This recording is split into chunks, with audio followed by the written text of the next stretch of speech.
Kemangia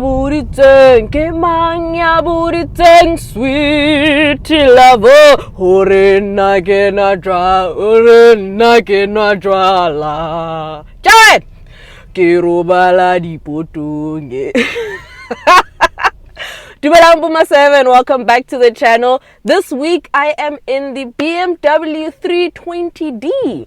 So a very, very tried and tested, loved product across the country. So yeah, if you are new here, where have you been? Guys, you've been missing out on all the fun. Don't forget to like, comment, and subscribe. Tell a friend to tell a friend. And yeah, let's get into it. So let's start with the exterior of the BMW 3 Series. So earlier this year, we had the honor or the pleasure of launching the LCI alongside the BMW X1. So LCI is basically a fancier term for facelift. So LCI stands for Life Cycle Impulse. So that's when BMW now changes the look and feel of their product. The LCI for me is very pretty, but I feel like it's very, very much softened up. Everything seems a bit smaller from the pre-LCI G20 3 Series. The lights are a lot thinner. I feel like it got a bit of just got a bit slimmer and smaller as opposed to how it came into the market. It was a bit bulky and bigger than this one. This one is very sleek. Still has a long lines, the sedan stance, the sloping roof line on the back. The front is actually very beautiful, although like I said, it's slimmed up a bit. The grille seems a bit smaller. The headlights also seem a bit thinner than before, but I really like the way they look. It's very imposing, very bright, very large. So I think it's a very beautifully crafted vehicle on the outside, especially with this M kit, this M Sport kit. It really, really does do quite a lot to the exterior, and obviously this gray color just makes the car pop. So I think it's a beautiful vehicle. But yeah, I mean, it looks so different from the G20 that we all know and love. But yeah, I think it really looks very, very pretty. So moving on to the interior, you have quite minor upgrades also to how the car is as opposed to the G20 rating. So you have a 14.9-inch infotainment system that is right here, that houses all the CarPlay and the car's features and the navigation and your Android Autos and stuff like that. And the digital cluster up in front of me is 12.3 inches. So this curved display, actually, like we saw it in the BMW X1, is very nice. It houses everything and it's fully touchscreen. Even your climate menu, your climate zone and your climate controls are fully touchscreen, so they've omitted a lot of buttons. I mean, I think you guys remember the BMW used to have like a whole lot of buttons in the interior, where you even had that 1, 2, 3, 4, 5 till 9, It was quite a whole lot of buttons. Now they're very digitized and very minimalist and simple with the interior. I love the fact that they still retained a conventional volume button. So that's actually quite cool, and you can also control the volume on your steering wheel. You have the multifunction steering wheel also. This steering wheel, for me personally, I'm not the biggest fan of it. It's so bulky. I'd prefer that one in the X1, but it's not bad. I'm used to it by now, but it's grown. It's grown on me. It's taken a while to grow on me, but it's actually a very nice steering wheel. And for me personally, it does help with the comfort in terms of when you're steering and handling and feeling and interacting with the car. So the steering wheel, albeit it's a bit big, but it actually does kind of improve the driving experience quite a bit. You have your center console also over here that has a swivel knob, allowing you to also toggle between the infotainment system, whatever you need, if you don't feel like touching, so you can use it. So I think I like the fact that you have the touchscreen function, or the compatibility of touchscreen, and the swivel knob over here. Your gear lever has changed. You remember BMW had that protruding gear lever that you kind of like a little bit of like a joystick. Now it's just a bit of a flick of the button. I think it's the same as in the X1 also. I think I forgot. Which I think it's cool. It's minimalist. Like the interior is very minimalist, I really do like also the seats. I love the upholstery that is in this car. It's a very beautifully crafted interior, and I think BMW has always given us functional interiors that are very nice. There's decent space in the back for passengers if you have. There's a lot of space for your cables also. So there's one USB, the normal USB slot up front here by the cup holders and the wireless charging bay, and then you have a USB-C You have USB-C ports at the back for the passengers, and you also have a USB-C port right inside here, this glove box by me. So that's the one I plug to use CarPlay. But there's also wireless CarPlay also, so you don't really need your cable all the time. My test unit unfortunately does not have electric seats, but I'm actually not too mad at it.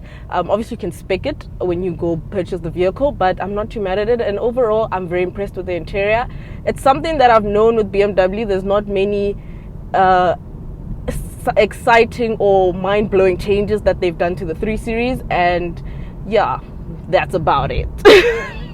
So let's get into the drive and what this car is all about. So I'm driving the BMW 320d, which means that this uses a 2-liter turbo diesel engine that produces 140 kilowatts and 400 newton meters of torque, right? So it's an engine that is actually tried and tested, you know. Unfortunately, we don't get 330d anymore. But if you want something that has a bit more performance attributes, I would say the 330i is your better bet. This is very economical with its driving, but you still get the performance and you still get the excitement that a BMW gives you on a daily, you know. So even those power figures, I think that's probably the best balance of power figures, you know, the kilowatts to Newton meter. Score! Yo! Newton meter, that ratio, it's actually very, very, very, very, very balanced, you know. And the fuel economy in here is great. When it arrived, I got about 960 kilometers of range. I'm now on 808 and I'm doing 5.8 liters. All right, so it's actually very frugal drive from it, so it's very easy on diesel. Diesel petrol. I just had to say that, sorry. So it's very, very light on it's quite light on diesel. Oh man, there's a learner drive in front of me, so I'm not gonna hoot. Guys, don't hoot at learner drivers. Like oh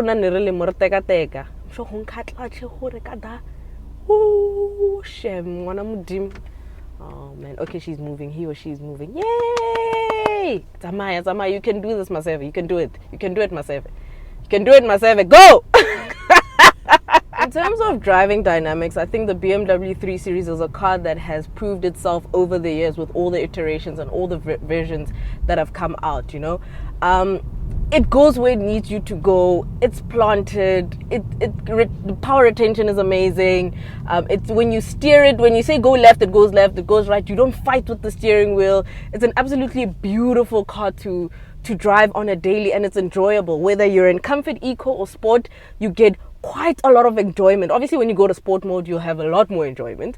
But comfort and eco, because that's what I usually drive in every day. I hardly go to sport mode, but whenever I do and I feel like having a bit of fun, I do toggle to sport mode, and I have the time of my absolute life.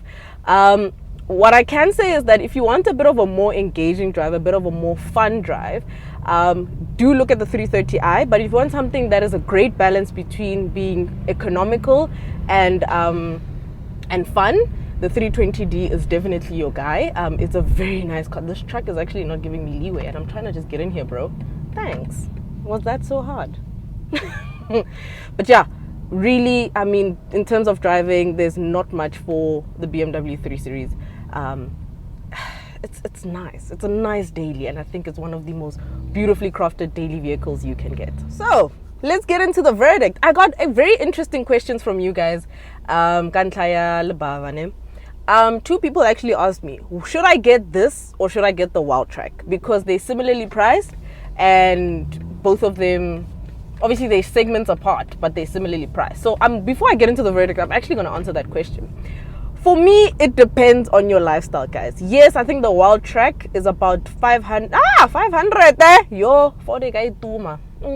I think the Wow Track is about 950,000 rand, and this is 935,000 rand. And if you get the M kit, you're paying another 50,000 rand. So you're looking at paying 983,000 rand for a BMW 3 Series. So almost R1 million for Lebava. Damn. Like, guys, things are expensive. So I think in terms of that question, everything boils down to preference. What do you prefer? For me, I work with stuff, so I always have flowers in the car. I always have like balloons in the car, so I have to deliver things to people. So obviously the Wow Track will make more sense because I have the loading bay to hoist stuff in there. Especially when I'm doing my deliveries and stuff like that. So obviously the Ford will make more sense if I'm putting them if I'm putting those two against each other. I personally think that if you're someone who's probably going on site, if you're going on site a lot and you're not office bound, you're always traveling up and down, going off the beaten track, then the Wild Track is your guy. But if you're someone who's office bound and someone who's always in the city, I think the 3 Series will make a lot of sense. But it's all up to you at the end of the day. You guys must comment down below and tell me, what would you get? I know they're not the same segment. We're going to get to the verdict. But what would you get? It's an interesting question. So, like, I want to pick your brains. Let me know. What are you getting? So let's get into the verdict. What does Riba think of the BMW 320d M Sport LCI? So this vehicle is priced at 935,313 South African rands, which is a lot of money. And then when you put this kit on, you are looking to pay 985,000. So this kit is already another 50,000 rand. It's a lot of money. So you're looking at almost R1 million for a BMW 3 Series, which is crazy how times have changed. This thing was significantly less than that a few years ago. Guys, the roads in Pretoria, what is going on? These potholes look like akids in Fetu. Kore lefatshe le bulehile ba batla re kene cause yo khona guys. Anyway, back to the verdict. I think that the 3 Series has grown a lot over the years. It has solidified itself in South Africa. It's been a car that we have loved. I mean, this thing was built for Roslini. Roslini is like quickly. Like the plant in Roslin is not far from home.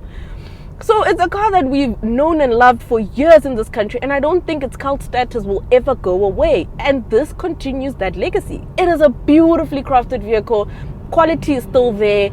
You know, there's not much that they have changed. They've kept it so functional, and that also kind of ruffles up a lot of customers' feathers. You know, they always feel like BMW interiors are boring and bland. I always say that they're the most functional, one of the most functional interiors out of the whole premium manufacturer marquee. They have very functional interiors. So for me personally, there's not much you can fault this thing on. I mean, when you put your foot down, and I think I'm in comfort. This thing is nice. It's just flying. It goes. It just says, okay, let's rock, River. Like, Maseve, what do you want to do? Okay, you want to go left? I'll take you left. You want to go right? I'll take you right, Maseve. Like, it's so engaging. It's such an exciting car to drive on a daily. There's not much I can fault it on. So for me personally, I think this is definitely the sweet spot of the 3 Series range. This is where your money should go. You know, personally for me, that's what I think and what I would suggest. And now, obviously, for the burning question, when we put this car against its rival, the Mercedes-Benz C-Class, which one would you get? Personally, for me, I would get the 3 Series.